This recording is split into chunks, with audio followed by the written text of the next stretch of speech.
quiz on the board. Just by way of announcements, some of you have contacted me regarding misses in this class. Most of you, when you missed it, had a good reason.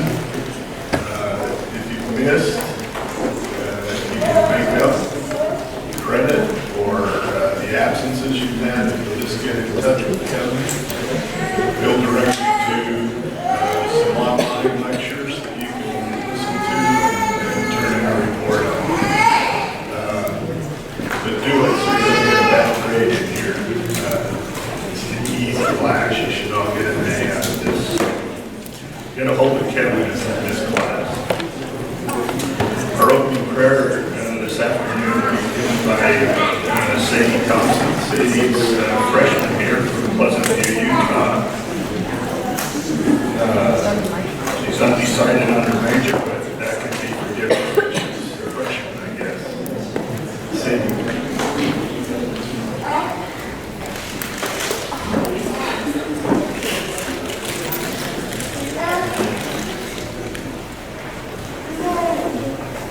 Dear Heavenly Father, we're very grateful for this day and that we're able to gather here together in this beautiful building. We're grateful for our opportunity to come to this campus together, and we're grateful for the spirit on this campus. Please help us in our desire and our efforts to learn today, that we'll have our hearts and minds open, and that we will be able to receive inspiration on what we need to learn. Please bless us with the Spirit today, that it may help us as we try to learn and grow.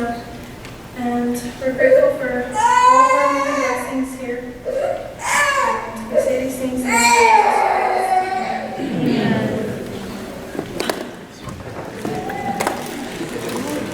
Thank you, Sadie. We'd also like to recognize some visitors that we have with us today. The Hanrahans are here visiting. Can you guys stand? Stand up. Pleased to have them with us. We hope we can maybe get them back to speak to us one of these times as well. We'll turn the time to Brother Earl, who will introduce our speaker today, and look forward to hearing from him.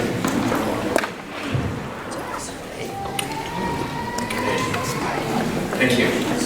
Just a quick introduction, and we'll turn it over to our guest speaker, Hanrahan.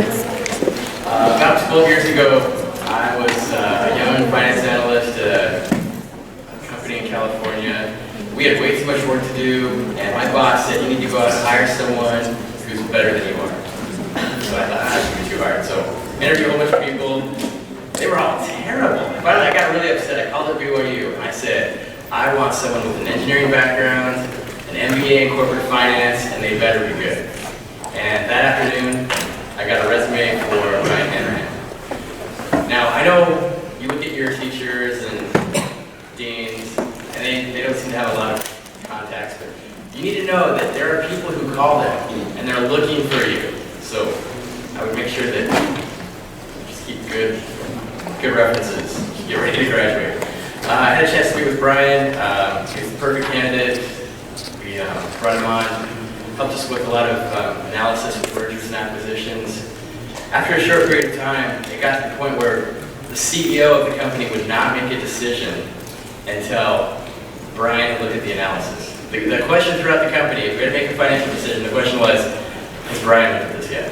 Right? That's how much influence he had. After I left the company to do a startup, he left a short time later, started a company called My Carnivore, had some success there. Later, the president of the new company that had acquired our old company called up Brian and said, we want you back. They brought him in as vice president of sales. He had experience both in operations, finance, and sales, and he's now the vice president and general manager of Ameris North America. This is a huge mining company based out of Paris, France. He's done extremely well with the company, BYU alumni, and he's got a wonderful family we'd like to recognize, his wife Jennifer and her kids. And we'll turn the time over to Brian. Thank you.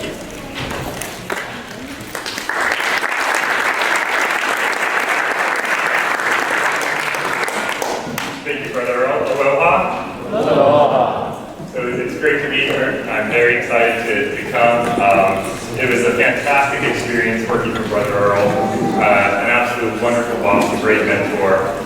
So I appreciate everything he taught me and got me to this point where I could be here. It's ready to speak to you guys. So I think he exaggerated a little on the introduction, but it was a great experience we had working together, and I'm happy to be here. So I'll give you a little more introduction. Jason ran through a few things, but I have had a very diverse background. Part of it was designed to be that way by the company I worked for, Inmerus. Part of it just was the way I grew up. Can you hear me in the back if I don't stand by the microphone? Yes? Okay, good. So I studied chemical engineering at BYU. I had the fortune of being raised by an engineer father, and he kind of led me in the direction of becoming an engineer. He worked in aerospace, and he said, you can't go into aerospace, it's a dying industry, military spending is going down. So I took a bunch of engineering classes and science classes and math classes, and I liked them all. So I chose chemical engineering, which fit my background and interest. And then I graduated from it, and then I broke my dad's heart. If you look at his role as an engineer, I'll put up a Dilbert comment. This is really what he thought about managers.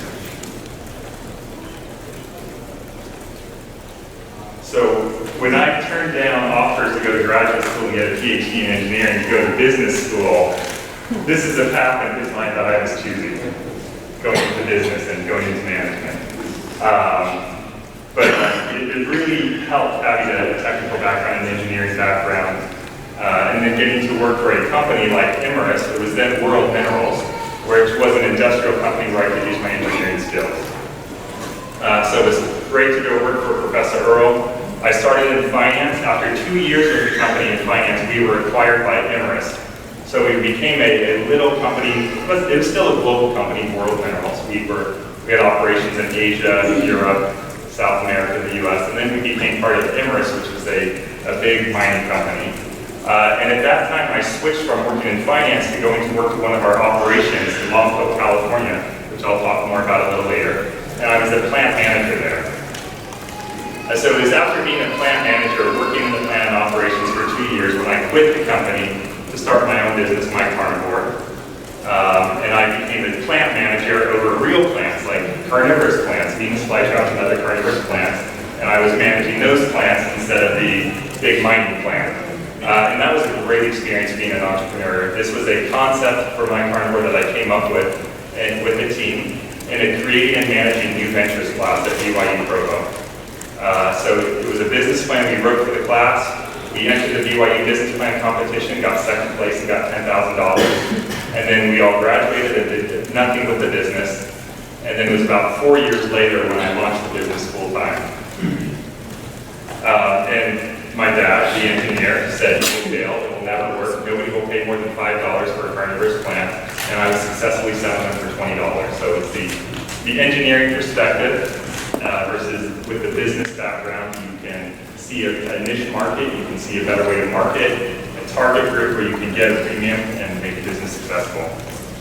After that time, I was recruited back to Imerys by the vice president there, who brought me back in as a sales director. Said I needed, coming out of My Carnivore, a marketing company really. I went into sales and was the global sales director for our business unit, still based in California. I did that for 2 years. When Imerys acquired a new company, we bought a big mining company that mined cow. And at that time, as soon as the acquisition went on day one, I went over to that new company and became their general manager for this new division that we created. So a little about, and I've been doing that role for almost 5 years now, the same role as general manager. So a little about Imerys. I won't go into too much detail about it, but it is a global mining company based in Paris. We've got revenue of 3.7 billion euro, which is about 4 billion US dollar. Anybody from Japan here?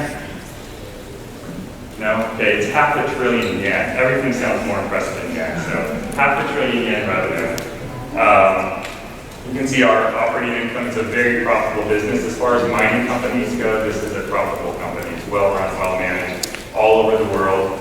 Almost 15,000, actually this was before our latest acquisition, so now we have about 17,000 employees and 300 operating sites where we stand now, and close to 5 billion euro in revenue. So the main product in my division is a mineral called talc. Has anybody heard of talc? No?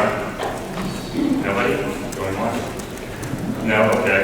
One of the most common uses of talc, baby powder, is made out of talc. So we make baby powder. Baby powder is fantastic when you go to the beach. Put a little on after playing in the sand, put it on your babies when you're done playing with them in the sand goes away, they end up clean and dry. Only if you use talc. And Johnson's brand, because we supply Johnson's, don't buy other brands.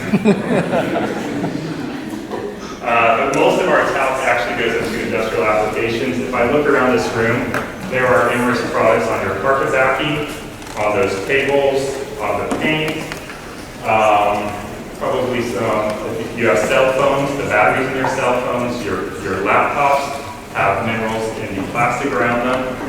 Everything has minerals, and Emmer supplies minerals to everything. It's very fascinating markets and applications and opportunities. So it's a great company. I'm happy to work with them. It's been about 10 years. So I want to ask you guys, I want to focus this on entrepreneurialism. So what's a good definition for an entrepreneur? Textbook definition. Someone who manages risk. Manages risk. Excellent. Any other ideas? Okay, I think that's a good definition. Any French-speaking students here? All right, so entrepreneur is a French word. How would you translate it? In between taking, A what? like literal words, emploi is between, and no is someone who takes. So you take something between? Wow. Okay. The word was actually coined by a French person, Jean-Baptiste. In English, sometimes we hear it as an adventurer. But this is a translation of his definition. It's actually a beautiful definition. Next one. All right. Entrepreneurs seek out inefficient uses of resources and capital and move them into more productive, higher yield areas. I mean, this guy was obviously an academic. To come up with a definition like that, but think about it, it's actually a really interesting idea. Coming to Hawaii, I actually see this all around the island here. A great example of real entrepreneurism following this definition are your food trucks. Why do you need a big, expensive building to serve food to people? So that a big restaurant is an inefficient use of resources and capital. When you can provide great shrimp out of a truck on the side of the street and move it around to your customers, rather than your customers to come to you. So that is moving capital and resources into a more productive, higher yield area. So I want to talk about entrepreneurism because when I started my company, I was on my own. I started as myself, and I grew the business, but it was still mostly a one-person job. And I think really an entrepreneur, you might start off as yourself, but you become a leader. Hopefully your venture becomes more than one person. And at that point, you become a leader. And your goal as a leader is to create an environment where entrepreneurialism will continue to thrive, where you can continue to pull in those great traits of an entrepreneur, managing the risk, bringing creativity in, and inspiring others to have that same culture. So really, as an entrepreneur, you're creating this environment for culture. In the corporate world, culture is a very big thing. I think for you all here in Hawaii, the Polynesian Cultural Center, obviously culture is a big part of your tradition, your lifestyle, and in the corporate world, it's no different. We just have different cultures that exist there, but every company has a culture. And that culture is set and maintained by the leadership of the company. So I believe for an entrepreneur, a big part of their role as they create this new venture is to maintain and manage that culture. And a culture is shared values and beliefs among the people.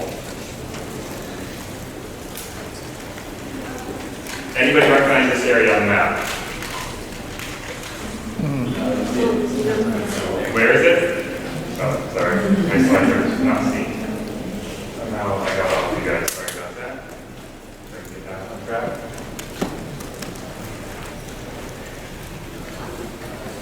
My slides do not want to see justice.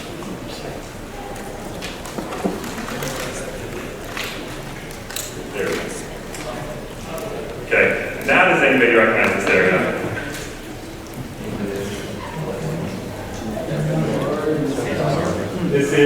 California. Anybody from this area? Hopefully not if you didn't recognize it.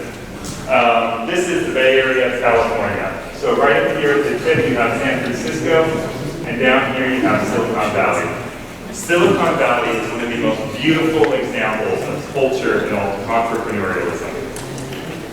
And where it started, there could have been two maps that I could have shown you here. In the 1920s and 30s in the US, there were two potential high-tech centers developing.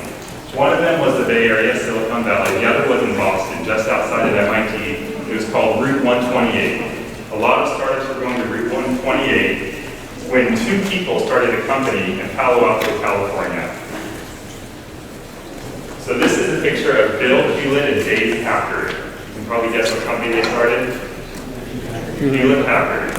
And they started this company in 1938 with $538 in capital. That was a few $100s in cash and a Sears Craftsman drill press. And out of that, they made the first HP product, and they were really the first high-tech company in Silicon Valley. They started in this garage. This garage is now a museum in California. It's worth millions and millions of dollars. A tiny little garage in Palo Alto. And the reason the company is Hewlett Packard and not Packard Hewlett is a coin toss. And Hewlett won. So that's a good way to name your company. Flip a coin, figure out what your name is going to be, and it worked for them. And now their company has over, I think it's just a huge amount of revenue. And it's a very successful company. But they really weren't the founders of the Silicon Valley culture. They were the first company. But it was these 8 people who started the culture of Silicon Valley. The person who invented the transistor is really the integrated circuit in your computers and everything else electronic, was invented by a person named William Shockley. He won the Nobel Prize for it. And he decided he was going to start a company to make these transistors into products. So he did a great thing as an entrepreneur. He went and hired these best and brightest people that were possible. And he brought them all to Palo Alto, San Jose, Silicon Valley, California, and started a company called Shockley Laboratories. And they were going to make the best transistors, and they were going to use this new technology to come up with some great ideas and products. The problem is, William Shockley was a brilliant engineer and scientist, but a horrible manager. He did not trust his employees. He did not allow communication between them. He micromanaged everything they did. So he wanted to do a startup company, but he brought the wrong culture into it. And because of that, these 8 employees started colluding with each other and decided, this is a great technology, but it's being managed horribly by William Shockley. We are going to leave and start our own company. So these 8 people, called the Traitorous 8, Silicon Valley, because they started Silicon Valley, left Shockley because he was a bad manager and started their own company called Fairchild Semiconductor. And what they did when they created Fairchild Semiconductor, they didn't create a company, they created a culture. And within this culture, it was a very entrepreneurial spirit. People shared information freely. They talked with each other. They tried out new ideas. They were willing to do anything. They took risks. And the very unique thing about this area is when you had an idea, you would start a new company with that idea. But you would still keep in touch with all your old friends at the old company and share information. There was no such thing as a non-compete. You weren't restricted from going from one company to the other, and you weren't restricted from talking to people at the previous company. So this was the culture that became Silicon Valley. And out of these 8 people, this is a map of all of the companies that were started. It's a genealogy. The company started by these 8 people. So on the left, you've got Shockley Transistor going to Fairchild Semiconductor. And every company in Silicon Valley can trace their genealogy to Fairchild Semiconductor. This is the culture. People share information. They create ideas. They create technology. And the technology that came out of here is probably the best example in the world of high-tech growth. This only goes up through 1985. I know it's hard to see because there are just so many companies. But of the Traitorous 8, 2 of them founded Intel. One of them became probably the biggest venture capitalist in the Bay Area, Kleiner Perkins. And just every other company came in with this really amazing thing. And this culture in Silicon Valley still exists. which is why Emirates decided to put its headquarters in Silicon Valley, because we wanted to participate in this culture of entrepreneurism and freedom of information and ideas. But not every company is structured that way. Sadly, this is a picture where Professor Earl and I worked. This is Lompoc, California. It's a little, like to see it, but this is our mining facility and our mineral processing plant in California near Santa Barbara. It had a culture of its own. It was not the Silicon Valley culture.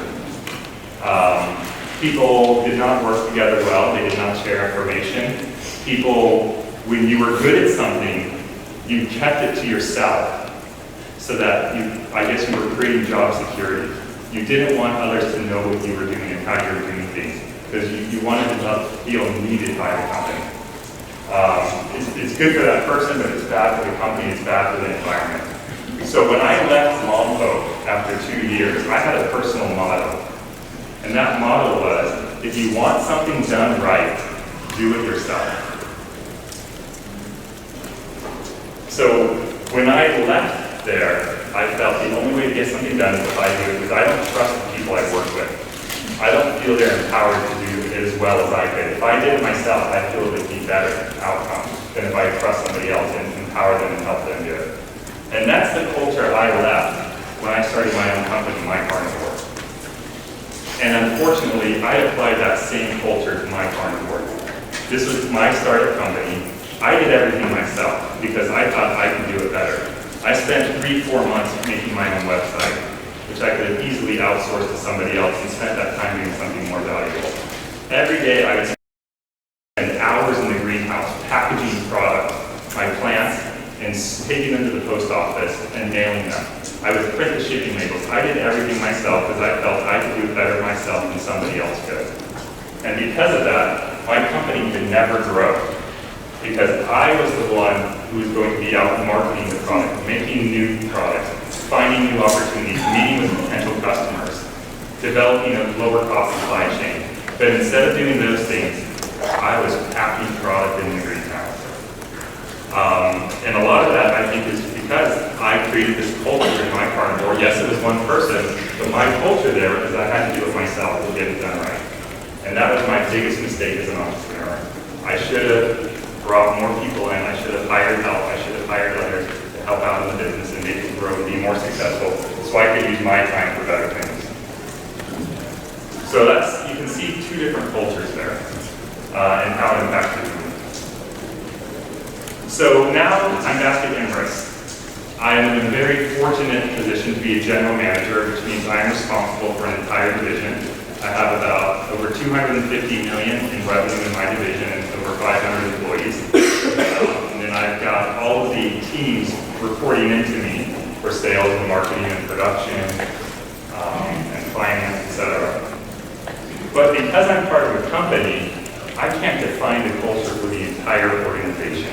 Emirates is a French-based company.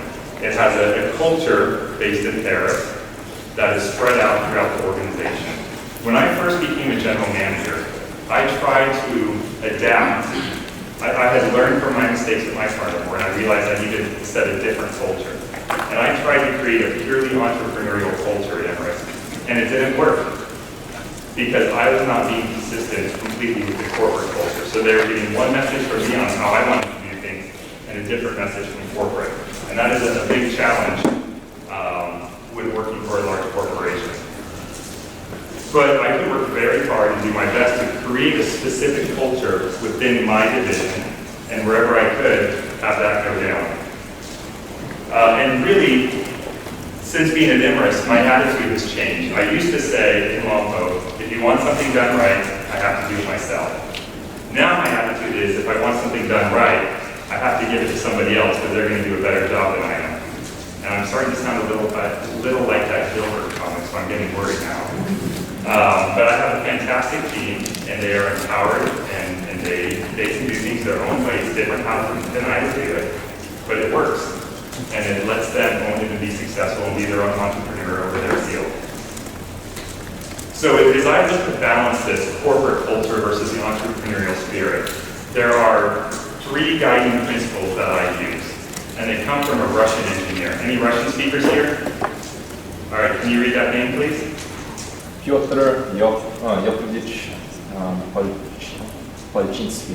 Yeah, so I will call him Peter Palczynski if that's okay. So he was a Russian engineer. He had the privilege of being born in Russia in the late 1800s.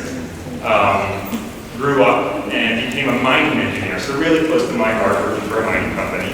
He was a mining engineer, but unfortunately he got caught up in the politics of Russia. And Russian politics in the early 1900s weren't the prettiest.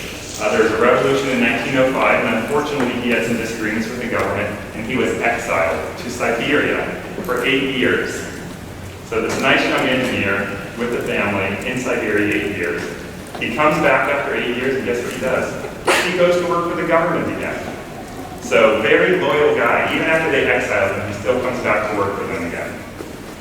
And as an engineer, he's also an engineer in 1917 during the revolution. And he becomes actually pretty high up in the Stalin government.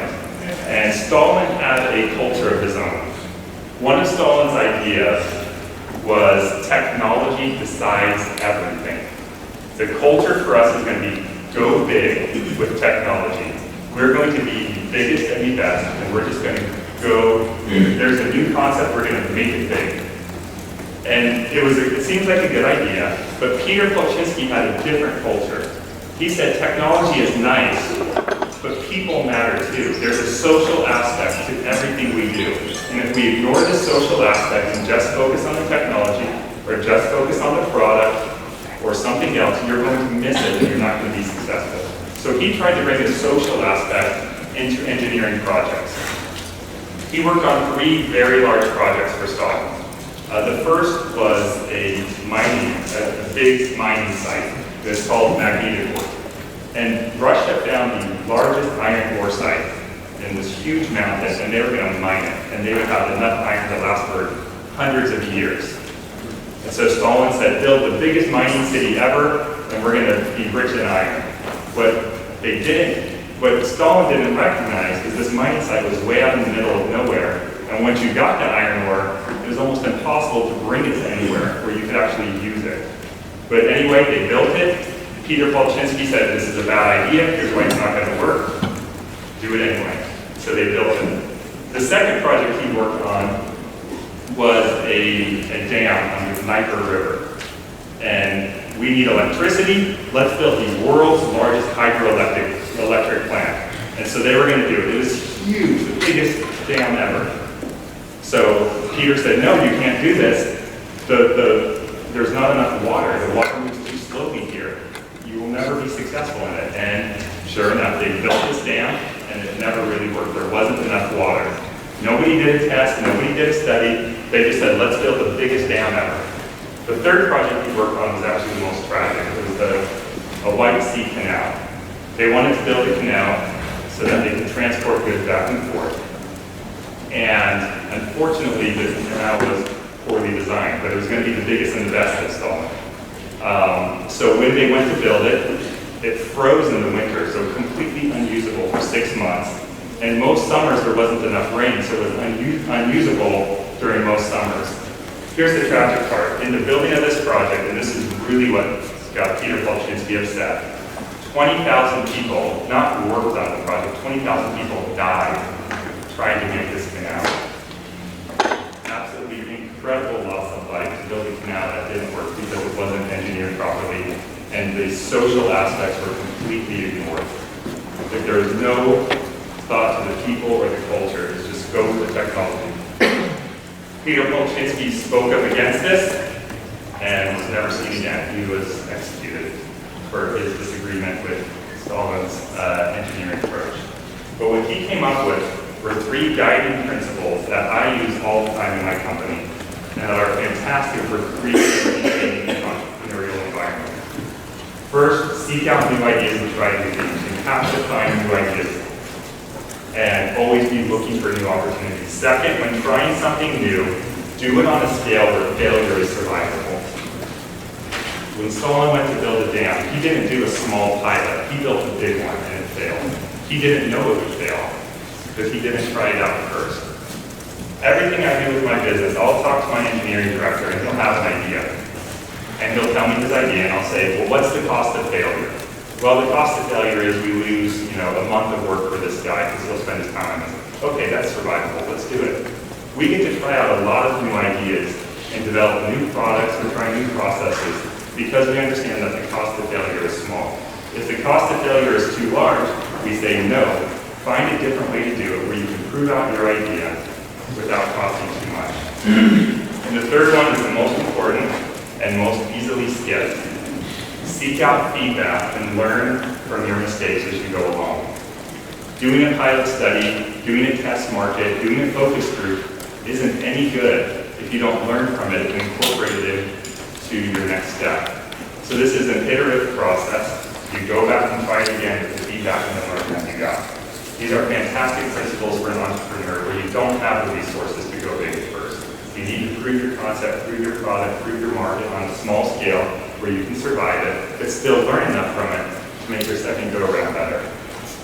What I love about these principles is they work just as well as in an entrepreneurial environment, pure one, as they do in a corporation. So with the understanding that culture is really the driving force of entrepreneurialism, I'd like to point out a few specific areas of where the skills of an entrepreneur fit into the corporate world and how you can create that culture whether you're starting your own company or working for a bigger company. So if I look at some of the skill sets that are common among the two, first of all, building your team. Imerus is a very lean company. We pride ourselves on not having a lot of employees, and people are really, a lot of it is expected out of them, which means everybody on my team has to deliver. I've got to pick people very carefully because I don't have extra headcount to afford somebody who's not going to deliver exactly what I need. As you're starting a company, you need to make sure you have the right people on your team who are going to do the job. You just can't afford to have somebody who doesn't deliver what you need. The market drives demand. We focus everything we do on unmet needs. Field of Dreams, anybody seen the movie? Few of you? I know I'm really old. Kevin Costner says, if you build it, they will come. That's the idea of the movie. That is a horrible idea. If you build it, they will not come. They will come if they need it. Don't just build what you want to build. Find out what the market needs, and that's what you build. That's what you make. That's how you're going to make a company and actually get sales. So there's not a field of dreams in entrepreneurialism or in the corporate world. Find out what you need to go for it. Creativity drives innovation. You've got to have creativity. The unfortunate thing in the corporate world is they like a lot of models and systems. And it's very hard to put a system around creativity. You could say, well, you've got to write these reports and fill out these forms and go through this process. We do have a stage gate process for innovation and new product ideas. But when your first step of the process is to write a 10-page document, you've pretty much killed creativity. I'm working with a startup company who was a PhD chemist for 3M. 3M historically has been a brilliant, innovative company with new ideas coming out to the market all the time. This chemist left 3M because 3M had a new corporate initiative to apply a Six Sigma process to their innovation. This means putting a big structure and framework around creativity where you've got to go through certain steps and follow a certain process and make sure you're streamlined and make sure that everything's in order, or we're not going to go with that innovation. And he said, you just killed all my creativity and ability to create a product, I'm leaving. And he went and started his own company. So there is a trap for corporations to try to structure things, but you've got to keep that creativity out there. Must constantly change and adapt, that's true for every business. If it's not true for a business, they're probably going to be going out of business soon. There are a lot of businesses that fail to adapt, and you see a lot of businesses die because of it, or get left behind with the new technology. Listen, learn, and try again. That's really the Polchinski principles.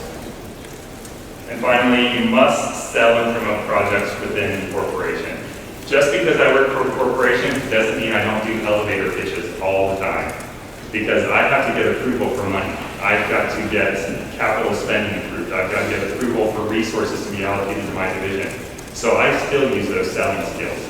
Every chance I get, I have to present my results to the board of directors of Imerus every quarter, and every chance I can, I pitch my latest product, so they start thinking about it.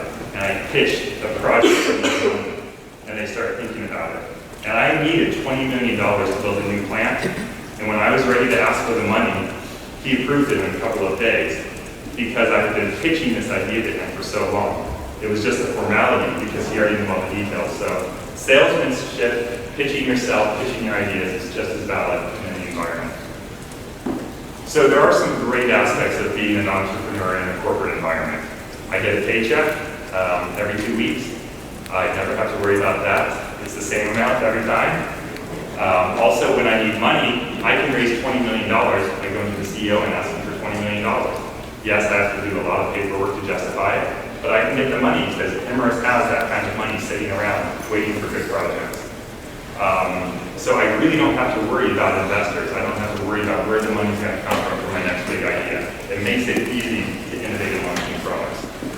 I have global resources at my fingertips.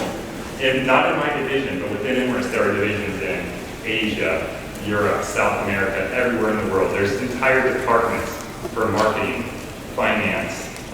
I've got access to 5 or 6 different R&D labs, all with different expertise. So it's really fantastic to have these resources available.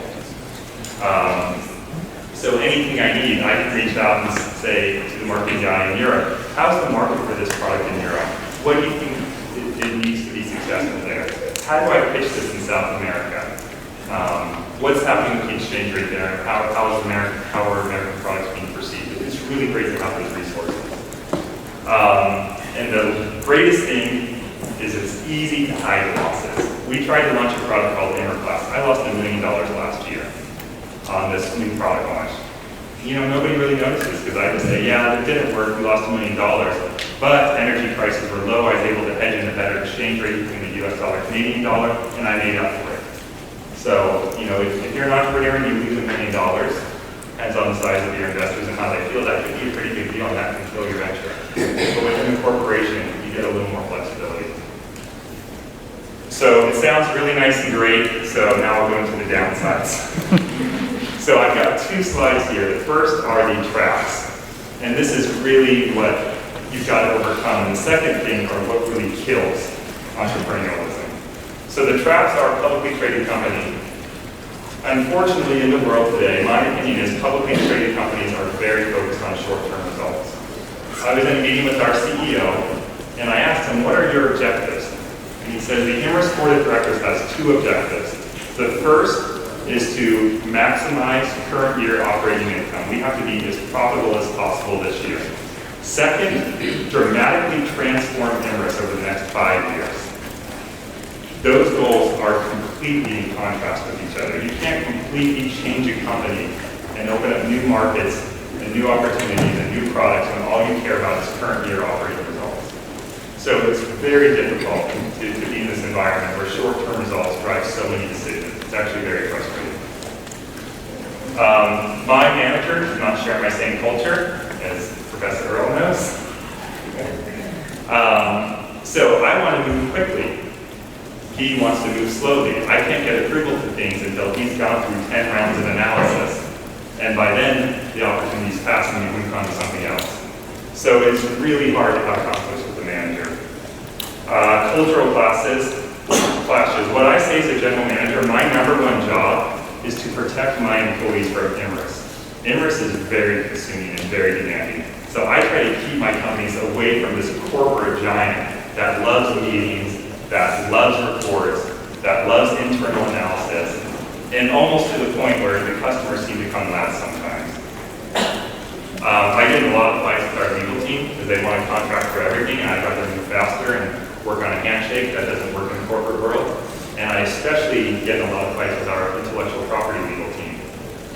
They have this strategy where they would rather, Imerus likes to own things. We want to own the intellectual property.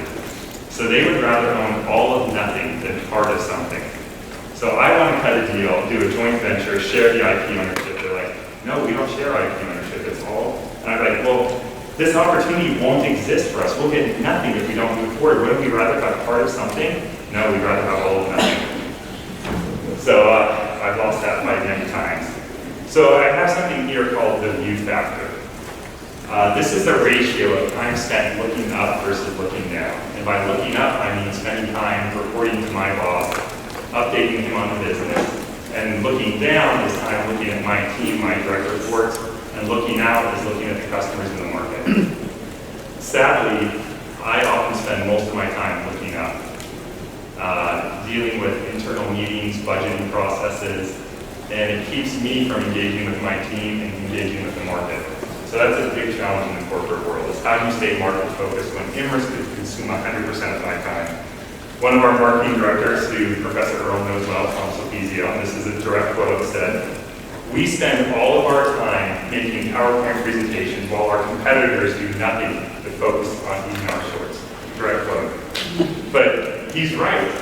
Our competitors don't have big meetings, all day meetings.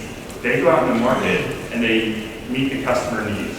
So we need to make sure that's our focus, but it doesn't always work that way. So real quickly here, things that kill entrepreneurialism. You can read over these, but in any environment, entrepreneurial or corporate, you've got to trust people, you've got to empower people, you will never have control, you just need to be flexible and adaptable and anticipate areas rather than expect control. And lack of communication is really that. So as leaders going out into the world, you are empowered to create a culture in your work environment and influence it. And I think you'll see that you can have a lot of influence. I've been able to create this environment within my division that follows these entrepreneurial principles as much as possible. And yes, a lot of my time is as a shield. I go to meetings, and I don't let my team come to those meetings because they're all internal meetings, and I want them out doing real work. But it keeps that environment thriving. So a couple points here. Gain as much diversity and expertise as you can. My background really prepared me well for my job. I was fortunate to have the technical background, work for a mining company, get experience in sales, finance, operations, before going into general management. But really never stop learning. Always continue to learn. I'm still learning today. You're not going to work in isolation. Don't develop that culture that killed my start the company, my carnivore, when I wanted to do everything myself. And your role as a leader is to define a culture and be consistent with it. You can't say I have an entrepreneurial culture, but then micromanage your people. You've got to really embody that culture and be consistent. The Polchinski principles are fantastic. They apply everywhere you can. I encourage you to use those. And just to summarize the pros, being an entrepreneur in the corporate world is fantastic because I get money, I get opportunities, I get resources, and I can hide my losses, but it is tough. I don't have the full freedom and flexibility that I would enjoy. There's projects that I want to do, I can't move as fast as I'd like to. So there's pros and cons to everything. And then there's always those bureaucracies and politics that get in the way. I want to go back into that first quotation. Entrepreneurs seek out inefficient uses of resources and capital. If you look at the world today, there is so much inefficiency. There seems to be, everywhere you go, you see inefficiency. There are so many opportunities to do things better.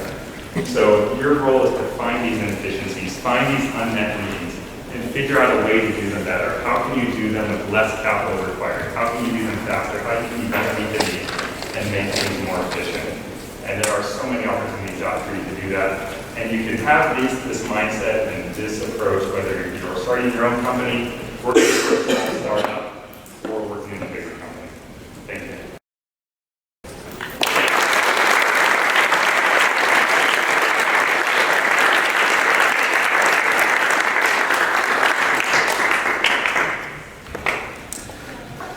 I think we have time for questions. Did I not leave any? No. Questions? Yes.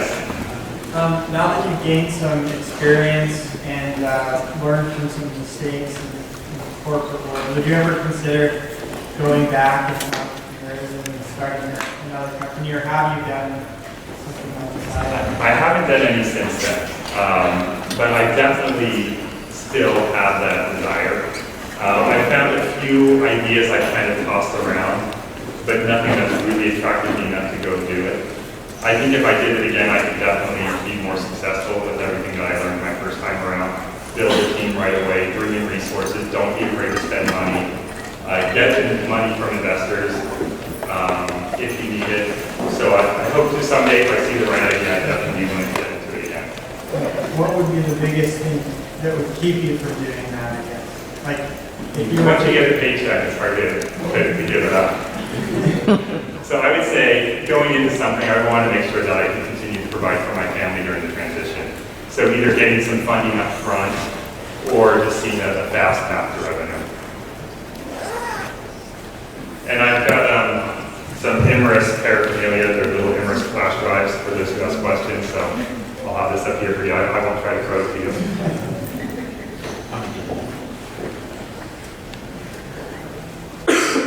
If there was one thing that you wish you would have known when you were our age, what would that be? Let's see, that's a tough question. I would say, you kind of think that there's a certain way you have to do things, and really there's not. There's a lot of norms in society. It's normal to graduate college, get a job. You don't have to do that. You can start your own business. You can recover from it later. So I think really don't take your career path too seriously, that you make decisions that lock you in a certain direction. So feel free to create your own path, to start a company, to work for a startup, to work for a big company. Most decisions in life, professional decisions, are reversible. There's a lot of personal decisions that are much bigger commitments, and those are really where you need to focus your efforts and your attention, and pretty much any professional decision you can recover from.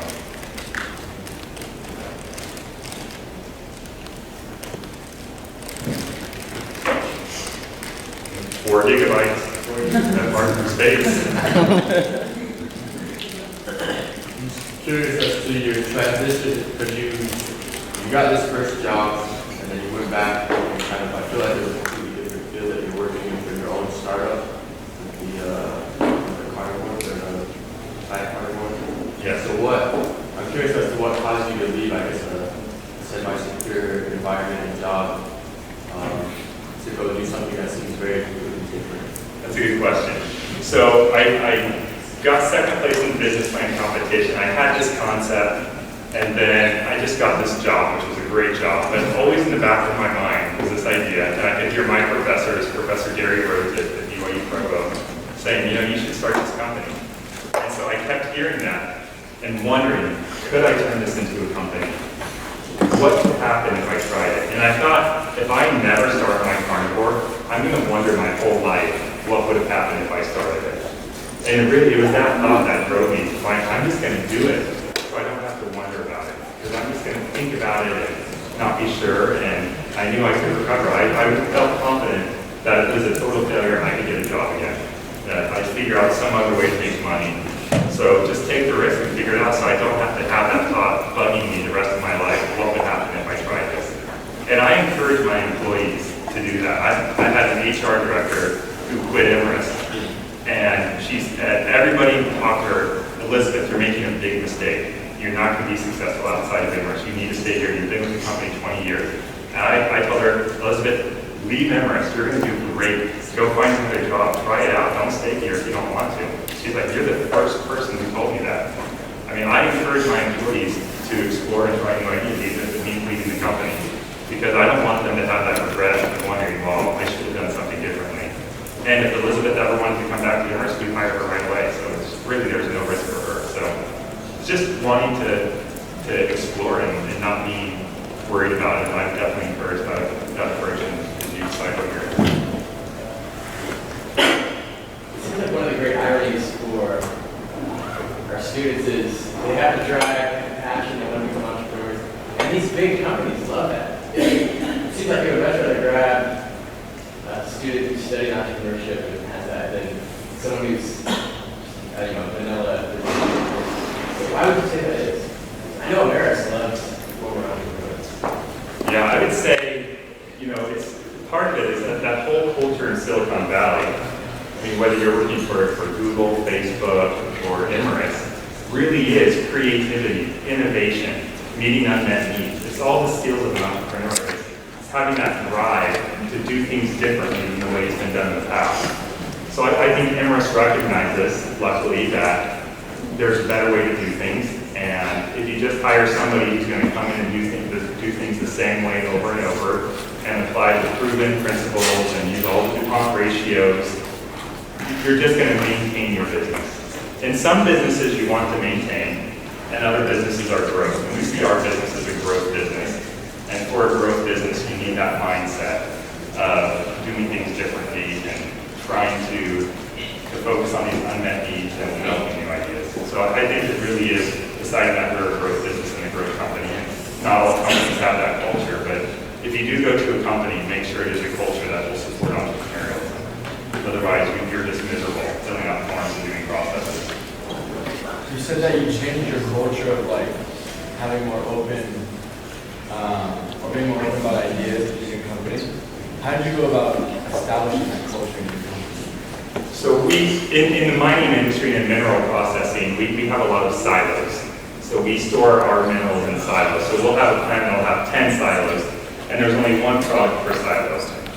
So when we created a whole theme for the year, tearing down the silos. We don't want sales in one silo and marketing here and new product development here. We really want to have this network where people talk to each other. So one way of management is to really have everybody report to me. I get all the information and I pass it down. That's less effective. What I wanted is my sales director and my marketing director and my lab manager getting together all the time. So we would set up meetings intentionally with me not there, with these guys getting together. And I would set some of them up and just not invite myself. And just have them get together because we wanted to enforce them to work together, spend time together, and share information. We did newsletters. We did everything we can to break down barriers.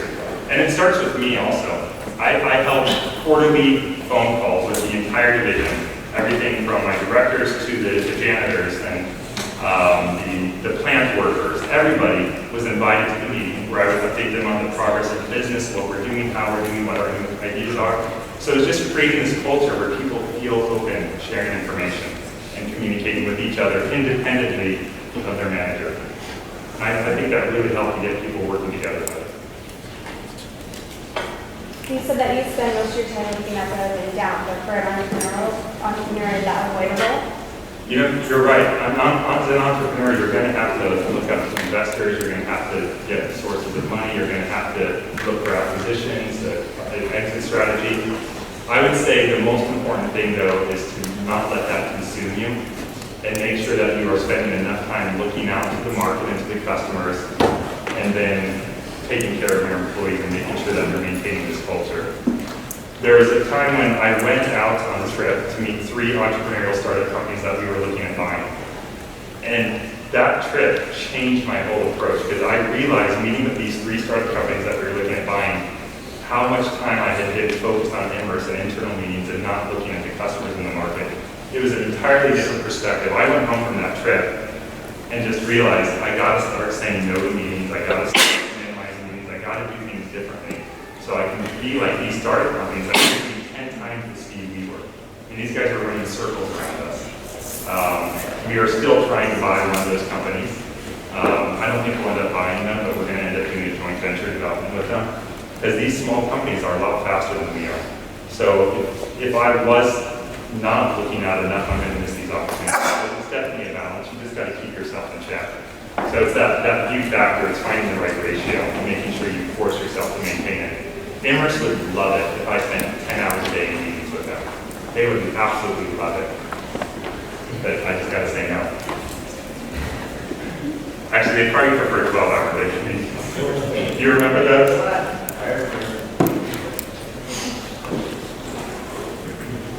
Have you seen your culture rubbing off on your current company that you're with? Because you said they were always saying no, no, no, but... I would say in some cases, yes. I'm lucky that this division that I manage, we acquired, so it was never part of Emirates before. So they never really became Emirates-ized. But I see slowly some people catching on because our division is very successful. We've been fortunate to have good markets, good opportunities, and we've grown 10% a year in our earnings every year. success of his vision. We set up a lab in San Jose, and the lab was a total failure the first year. And I think we've been able to implement more of our culture there, and we're starting to see some fantastic results out of the lab. People now are sharing information. Everybody used to just have their own experiments and not share, and now they're hooking up to each other. So yeah, I am starting to see it spread, but I don't see it ever going to Paris. I mean, there's just too deeply rooted by the senior executives there.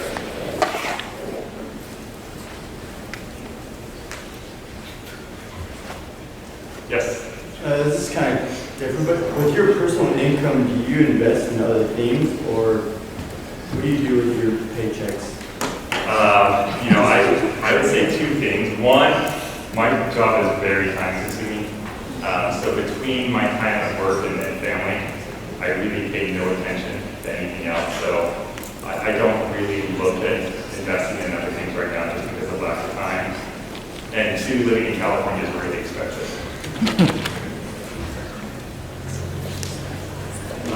But I mean, so I would say I'm not really interested in it right now just with my job and family.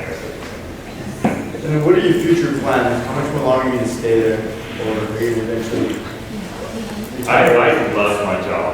It is completely enjoyable. So I love my team. I really enjoy what I do. I see incredible opportunity. We're building this new $20 million plant right now in Vermont. We're investing in our business. We have an incredible product portfolio that over the next 3 years is going to be rolling out. So I'm really excited to stay with Imerys.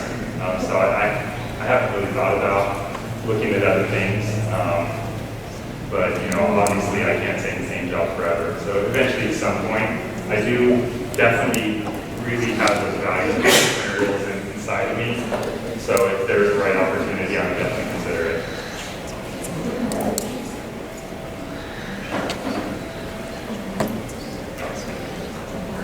Okay. What other advice that you haven't been able to cover that you give us just in being successful, maybe as an entrepreneur, or maybe just overall? So I would say one thing that worked out very well for me as an entrepreneur, when I was working at the plant at Lawfolk, it was an hour drive each way. We were just acquired by Imerys. We were implementing new ERP systems. It was a very consuming job. And I started my own business, and all of a sudden I had a lot more time with my family. I know you're not supposed to be an entrepreneur, but I didn't have 2 hours of driving every day. I didn't have to go to the office. I had flexibility. Our first child was born then while I was doing my carnivore, and it gave me more flexibility to have more time off to support my family. So to me, family has always been my first priority. I would definitely say that for me, it's helped me feel more balanced, more successful. It's very easy to get caught up in other things, but those other things aren't nearly as important as your family and your faith. So definitely keep those first, and everything else has worked out for me. Just take that much more seriously than you do your professional career, because your professional career will have ups and downs, but they're all recoverable.